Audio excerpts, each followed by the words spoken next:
यदि तपाईको घरमा यी जीवजन्तु बार आए भने बुझ्नुस् तपाईको दुःखका दिन अब सकिनेवाला छन्। यदि तपाईको घरमा यो एक जनावर, यो एक जीव आयो भने, यो एक प्राणी तपाईको घरमा आयो भने बुझ्नुस् तपाईका अब दुःखका दिनहरू जानेवाला छन्। अलि ध्यान दिएर सुन्नु होला। शीर्षक उस्तै उस्तै लागे पनि बिल्कुलै नयाँ कुरा शास्त्रले भनेको छ कि कुनै संकेतहरू यस्ता हुन्छन् मान्छेको जीवनमा आइपर्ने जुन संकेत देखिएपछि अब दुःखका दिन सकिँदैछ भन्ने बुझिन्छ। सबैभन्दा पहिला तपाईले यो कुराको जानकारी दिन्छु कि हाम्रो जीवनमा दुःख किन आउँछ त? किन भोग्नुपर्छ त मान्छेले बार दुःख? मान्छेको जीवनमा बार दुःखले किन सताइरहन्छ त? केही दुःख हामीले हाम्रो कर्म गरे अनुसार पाउँछौँ। हाम्रो कर्म नै त्यस्तो थियो, त्यसको परिणाम हामीले दुःख पायौँ। एउटा कारण। जुन हामीले गल्ती गर्छौँ त्यसको परिणाम त हामीले भोग्नै पर्छ। कुनै व्यक्ति कुनै दुःख फेरि हामीले हाम्रो ग्रहद्वारा पनि पाउँछौँ। हाम्रो जन्म कुण्डलीमा भएको ग्रहको प्रभावको कारणले पनि हामीलाई दुःख भइरहेको हुन्छ। यी सबै मिलाएर हेर्दा जब दुःख जीवनमा आउँछ तब एउटा मात्र उपाय भने सत्कर्म गर्ने हो। एउटा मात्रै विकल्प भनेको जब जीवनमा दुःख आउँछ तब सत्कर्मतिर लाग्नुस्। तपाईको घरमा दुःख अभाव सुरु भएको छ भने ब्रह्म मुहूर्तको समयमा उठ्नुस्, सकारात्मक सोच राख्नुस् र आफ्नो काममा निरन्तर सकारात्मक मार्गबाट हिँड्नुस्। सत्कर्म गर्ने र सिधै प्रभुको चरणमा जानु नै दुःख समाप्त गर्ने माध्यम बन्न पुग्छ। दुःख सकिँदा बित्तिकै जीवनमा सुखको आगमन हुन्छ। दुःख सकिनु भनेको त सुख सुरु हुनु हो। त्यसकारण ईश्वरको चरणमा जाने सत्कर्मको बाटो बनाउनुस्, सत्कर्मको बाटो खन्नुस्। सत्कर्म मात्र गर्नाले पनि तपाईको 70% दुःख कम हुन्छ। त्यसैले सत्कर्म र भगवान प्रतिको भरोसा सधैँ कायम अनिवार्य राख्नुस्। कर्म पनि सत्कर्म नगर्ने, कुकर्म गर्ने। अनि भगवान छन् जस्तो लाग्दैन, बेकारमा ढुङ्गा ढोग्या जस्तो लाग्छ मान्छेलाई। अब तपाईको कर्म पनि सत्यको बाटोसम्म छैन।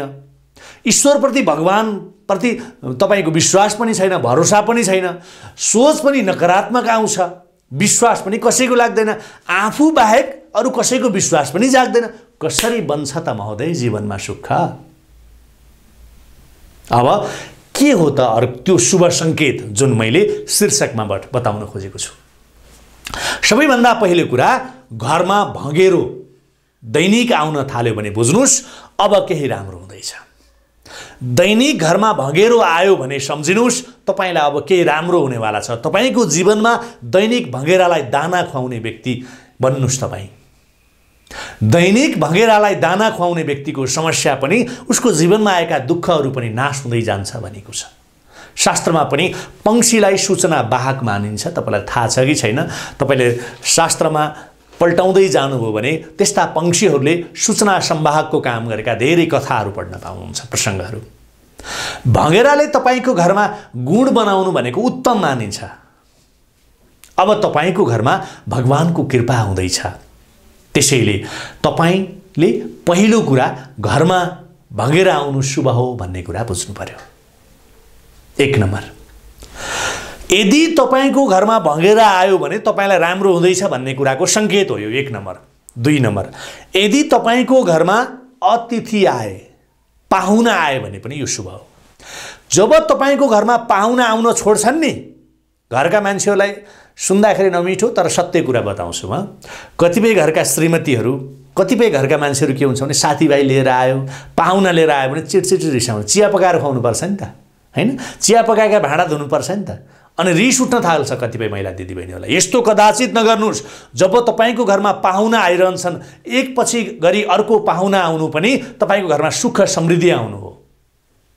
पाहुना आए, खाए त 1 कप चिया खाए, तपाईको घरमा 1 छाक खाए, तपाईको घरमा अलिकति खाजा खाएर गए, तर परिआएको दुःखमा उनीहरूले साथ दिँदैनन् महोदय। पाहुना आए भनेर कहिल्यै पनि झर्किने, फर्किने, रिसाउने काम कहिल्यै पनि नगर्नुस्। सही तरिकाले स्वागत र सत्कार गर्नुस्।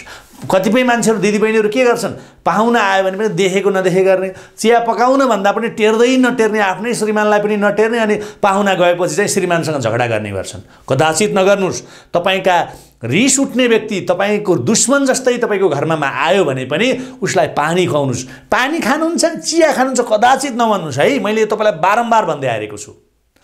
चिया खाजा खुवाएर पठाउनुस्, कुनै न कुनै चिज खुवाएर पठाउनुस्।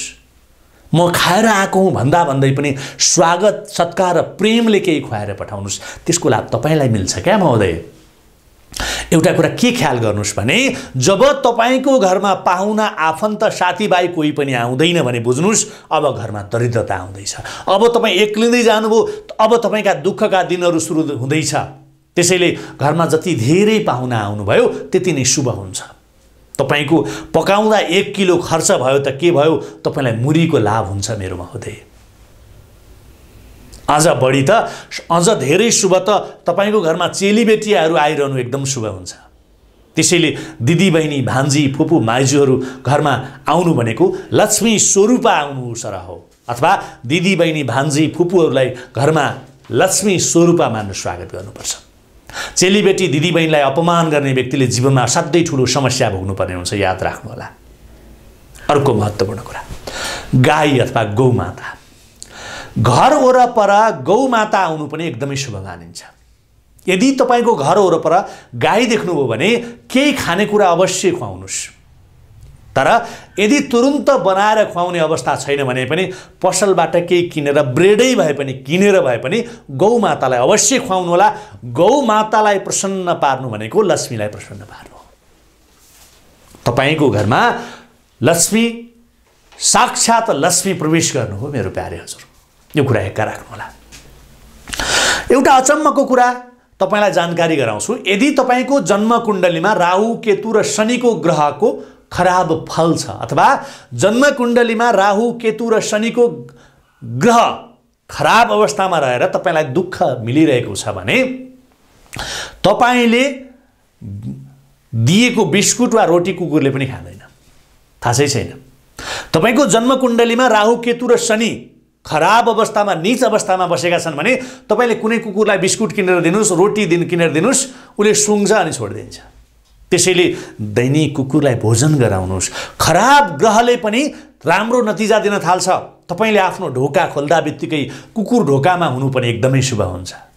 त्यसैले दैनिक कुकुरलाई भोजन गराउने बानी बसाल्नुस्, दैनिक कुकुरलाई केही खुवाउने बानी बसाल्नुस् मेरो प्यारे हजुर। अब तपाईले गर्नुपर्ने उपाय पनि बताउँछु। समस्या मात्रै उठाएर किन छोड्नु, समाधान पनि बताउँछु म तपाईलाई। यदि तपाईको समय अनुकूल भएको छैन, प्रतिकूल समय चलिरहेको छ, कुनै पनि काम बनिरहेका छैनन् भने तपाईले आफ्नो घरको आँगनमा वा छतमा चराचुरुङ्गीलाई दैनिक दाना पानी खुवाइदिनुस्। दाना र पानीको व्यवस्था गरिदिनुस्। एक दिन दिएर एक दिन राखेर हुँदैन, दैनिक राख्नुहोस्। समय तपाईको अनुकूल बन्दै जानेछ, बिग्रेका कामहरू सफल बन्दै जानेछन्। मात्र यति सकारात्मक सोच राखेर गर्नुस्। मैले यो गरेपछि लाभ मिल्छ भनेर गर्ने होइन कि मेरो कर्तव्य सम्झेर गर्नुस् न, बुझ्नुभयो कि नै? अवश्यमेव एक न एक दिन तपाईलाई राम्रो हुन्छ हुन्छ, यो कुरामा कुनै पनि शङ्का छैन। ल त यो विषयवस्तु यही सकिन्छ।